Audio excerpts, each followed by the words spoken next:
I stood at the top of the marble staircase, calm, still. Below me, sunlight spilled across the polished floor, and they were all there. My family. They didn't recognize the owner of the resort standing silently above them. They were too busy, checking in, laughing, rolling in with their designer luggage, ordering drinks before the bellboys even arrived. They used to call me their live-in help, like I was some charity case they were stuck with. Like my presence was a burden they learned to tolerate, not love, and now they were standing in my lobby, under my roof. I didn't say a word. I didn't need to. Clara caught my eye from the reception desk. She was sharp as ever, clipped ponytail, immaculate suit, voice calm and in control. The only person here who knew the truth. She looked up at me just briefly, then nodded once and went back to work, like we'd planned. "Welcome to Ashridge Summit Resort," she greeted them. "Checking in under the Monroe family reservation?" Monroe. They still used their name, the one I stopped using years ago. My mother stepped forward, full of smiles like she hadn't forgotten every birthday I spent alone in their basement suite, growing up. "Yes, that's us," she said sweetly. "3 rooms, all under Ray Monroe. Of course, Uncle Ray, always the self-declared head of the clan." He barged forward with his usual swagger, tossing his car keys across the counter. "Like the world owed him valet service. Where's the maid?" he muttered, not even looking up. "We've got bags that need to go to the lake suites." I walked right past him in that moment. He didn't even flinch, didn't pause, didn't notice. Still the same man who used to shout down the stairs for me to bring him water. Still the same man who laughed when I graduated high school and said, "Don't worry, housekeeping is always hiring." I said nothing. Clara handled it perfectly.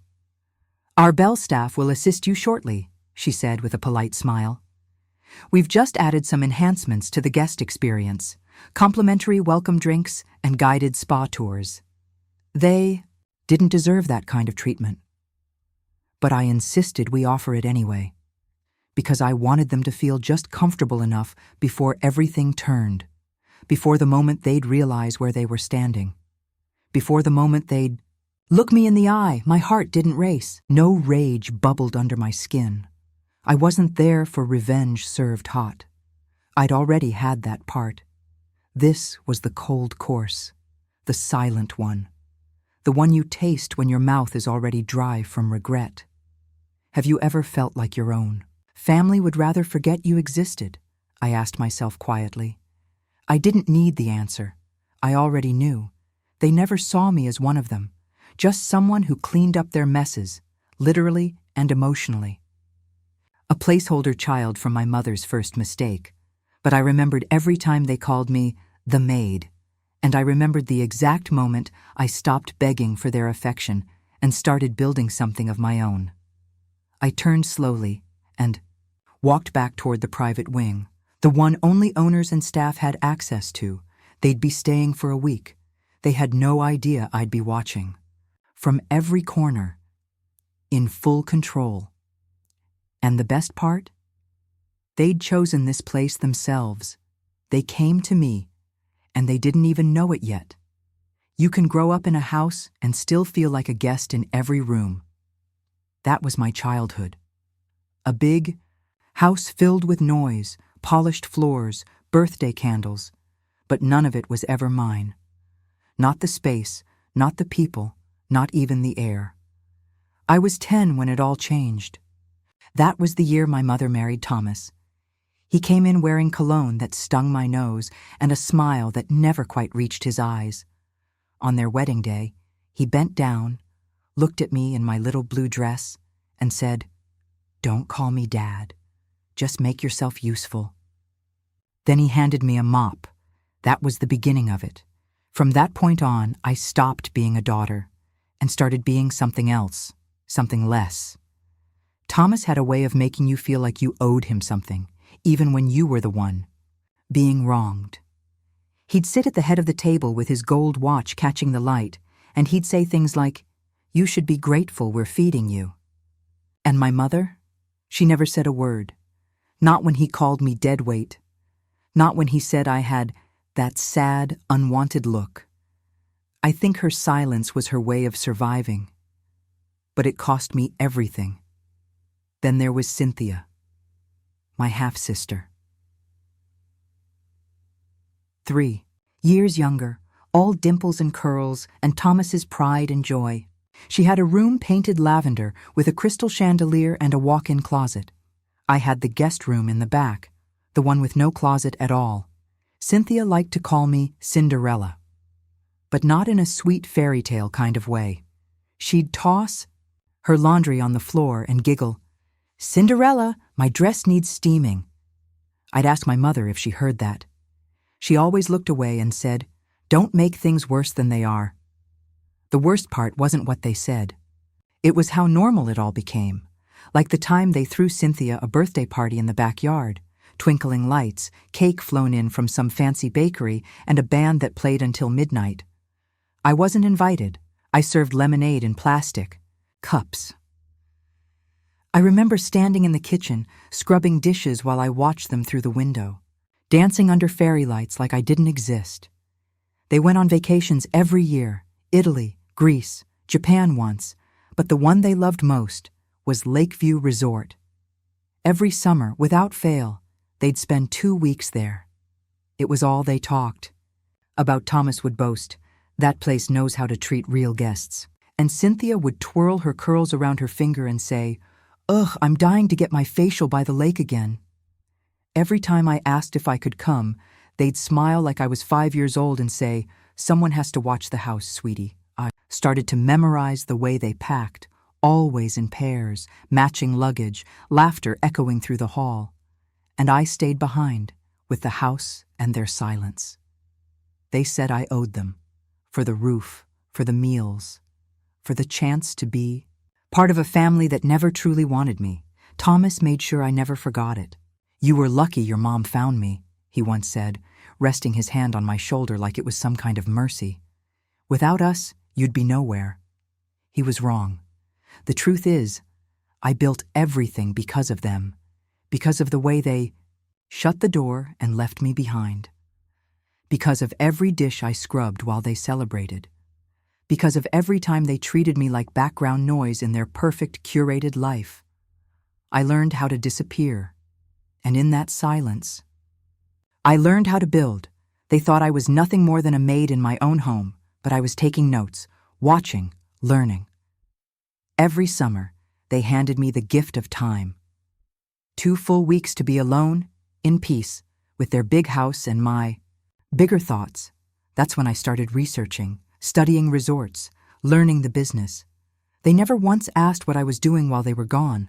And now? Now they were back, standing in my resort, still thinking I was invisible. They didn't know the girl they left behind grew teeth, and she never forgot. Sometimes the pain doesn't hit you like a slap. Sometimes it comes quiet, wrapped in a smile and a caption. Sometimes betrayal looks like a photograph. I had just graduated college. 4 years of working double shifts, pulling all-nighters, skipping meals just to make tuition. And I did it. No one from my family came, not a call, not a message, not even a polite excuse. But then my phone buzzed. A photo. It was from Maya, my cousin, the one who used to sneak me cookies when I was younger, the only one who ever whispered, "You deserve better." They were all standing on the dock at Lakeview, Cynthia holding a glass of champagne, Thomas beaming with that same smug grin. Even my mother, smiling like she hadn't just missed the biggest day of my life. And the caption? "Another perfect summer without the maid." At first I laughed, loud and sharp. It echoed around my apartment like it didn't belong there. Then I dropped the phone, and I cried. Not because it hurt anymore, but because it didn't. Because I was finally done waiting for something that was never going to come. They didn't forget me. They erased me. That photo wasn't just a memory. It was proof.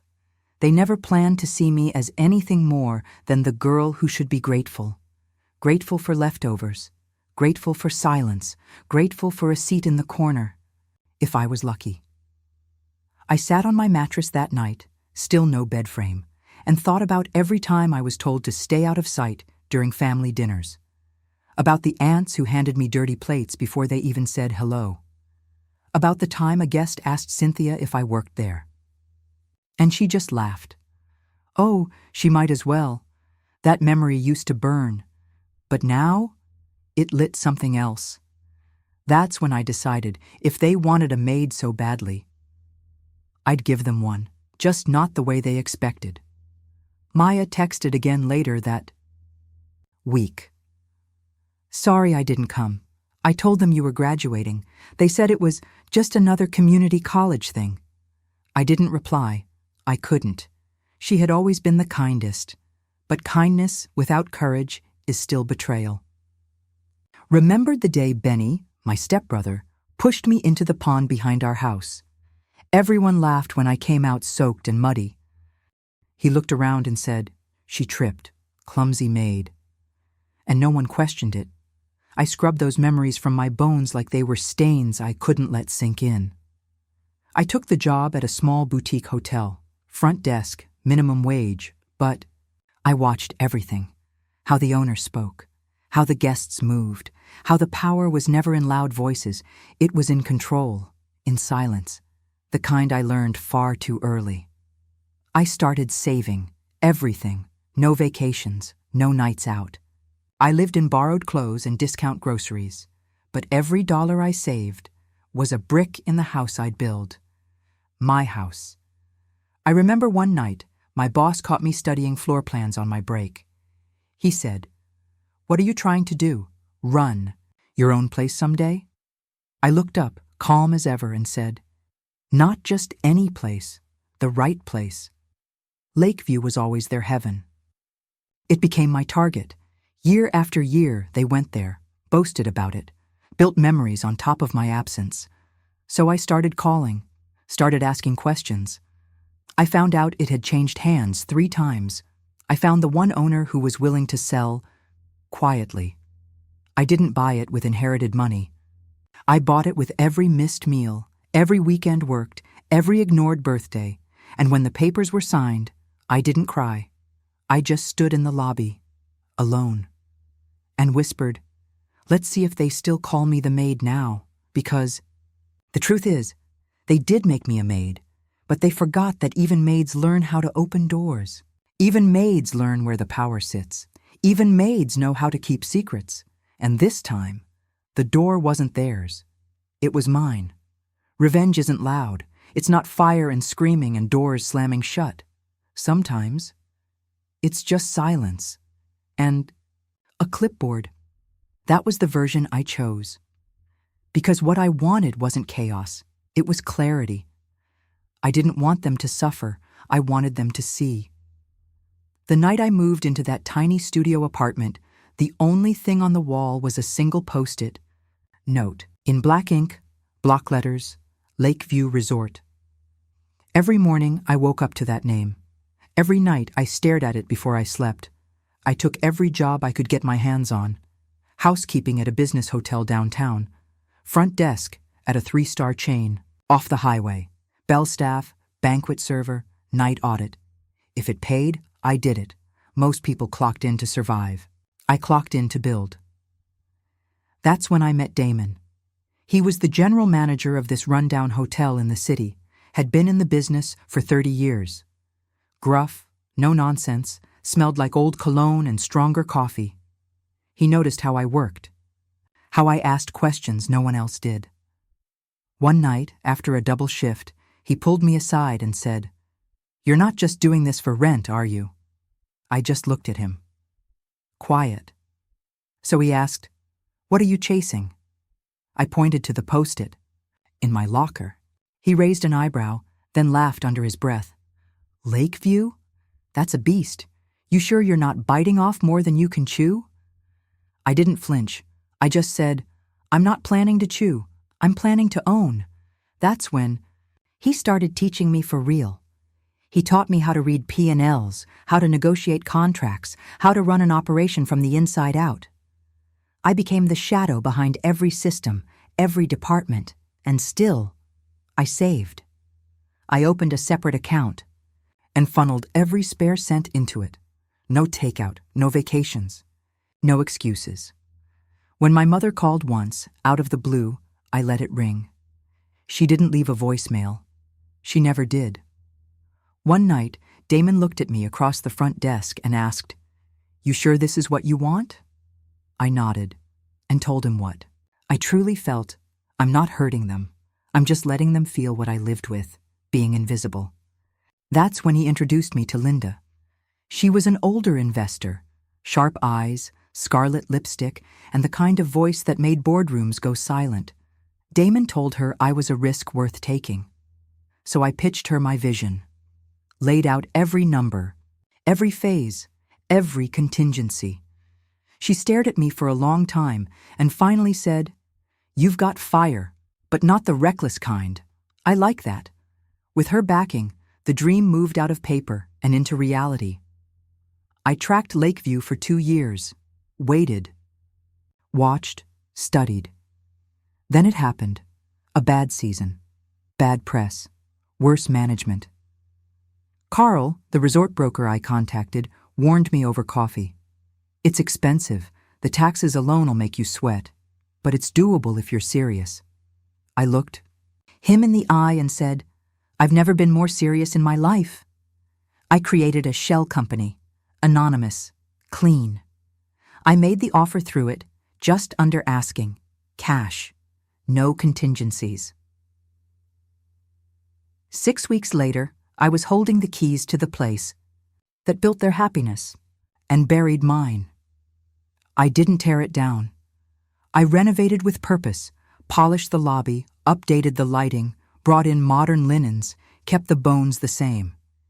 It had to feel new, but still familiar. That was the point. That's when I brought Clara in. She'd worked under me at another property, sharp as a whip and unshakable under pressure. I offered her the role of front desk manager. Told her everything. One afternoon, I handed her the fake promo email I had designed, an exclusive invite to legacy guests, elegant, nostalgic, family legacy discount. They wouldn't resist it. "You want me to send this to them?" she asked. Gently, I nodded. "Book them into their favorite suite. Give them everything they love, but don't tell them who owns it. Not yet." She folded the letter neatly and said, "You really think they won't recognize you?" I smiled. They never saw me to begin with. When the confirmation came through, I felt nothing. No adrenaline, no dread, just precision. Everything was ready. Clara knew the script. The rest of the staff had no idea. Only Damon, Linda, Clara, and I held the truth. The day they were due to arrive, I stood in the surveillance room, watching the driveway from a quiet monitor. The black SUV rolled in, just like it always had. Cynthia was the first out, holding her purse like the world was waiting to serve her. Thomas followed, barking orders at the valet. My mother stepped out last, her eyes scanning the property, with that distant calm I used to confuse with care. They approached the desk. Clara greeted them with the kind of warmth that masks knives. "Welcome back to Lakeview," she said smoothly. "We've got you in the Lakeview Premier Suite, the one you requested every year." Thomas smirked. "That's what I like to hear. Same standards as before?" Clara didn't flinch. "Even better." As she handed over the keys, Cynthia looked around and muttered, "Ugh, glad they didn't overdo the renovation. Still feels expensive." My mother was quiet, as always. Clara passed them their welcome drinks, champagne, just like before, and gestured toward the elevator. I didn't intercept them. Not yet. This wasn't about confrontation. This wasn't a movie. This was a mirror, a slow one they'd have to look into moment by moment until the truth stared back. And when it did, they'd realize the girl they used to call a maid now signed their room bills, now owned their memories, now controlled every hallway they walked, and they would never see me coming, not with fists, not with screams, just silence and a clipboard. You don't need to raise your voice to reclaim power. Sometimes all it takes is presence, unshaken, unbothered, unapologetically yours. It was their final night. 7 days of complaints, eye rolls, and entitlement. Thomas had scolded the bellboy twice over sloppy luggage handling. Cynthia sent back her spa tea. Too herbal, she said. My mother barely spoke, but her silence still managed to carry that same weight, like she was above it all. And at least 3 times that week, someone in that group had asked, "Where's the maid?" I didn't respond. Clara kept her cool. The staff did too, trained, polished, professional to the end. But tonight was mine. Clara led them down the private hallway, the one reserved for VIPs. Floor-length curtains softened the candlelight as they entered the private dining suite, and I was already standing inside, back straight, suit crisp, a glass of still water resting in my hand, untouched. Cynthia was the first to notice. She blinked, then looked again like her eyes had betrayed her. Thomas followed, squinting like I was a ghost. My mother stopped just inside the door. The air changed. I didn't smile. I simply said, "Welcome to my resort." There was a pause. Not silence. That would have been kind. This was shock, dense, immediate, perfect. Cynthia's wine glass slipped from her fingers. It shattered on the floor, sharp and clean, like punctuation. Thomas opened his mouth, but no words came. His hands tightened at his sides, the way they always did when control slipped from his grip. And my mother, she whispered it, so soft I almost missed it. "You're the owner?" I looked at her, not with anger, just clarity. Yes, I stepped forward once, not too close, and let my voice stay even. "You called me your maid," I said, "so I gave you exactly what you expected." I let that hang in the air. "Service," I continued, "just not servitude." Cynthia looked away, her face flushed. Thomas finally spoke, mumbling something, about how I should have told them. I didn't answer him, because this wasn't about them understanding. It was about me, no longer needing to be seen. I reached into my coat pocket and placed a folded note on the table. "The bill's on the house," I said quietly. "This time, I can afford it." And with that, I turned. No dramatics, no gloating, just a nod to Clara and a quiet exit, because dignity doesn't need applause, and justice doesn't always scream. Sometimes it simply walks out with its head held high.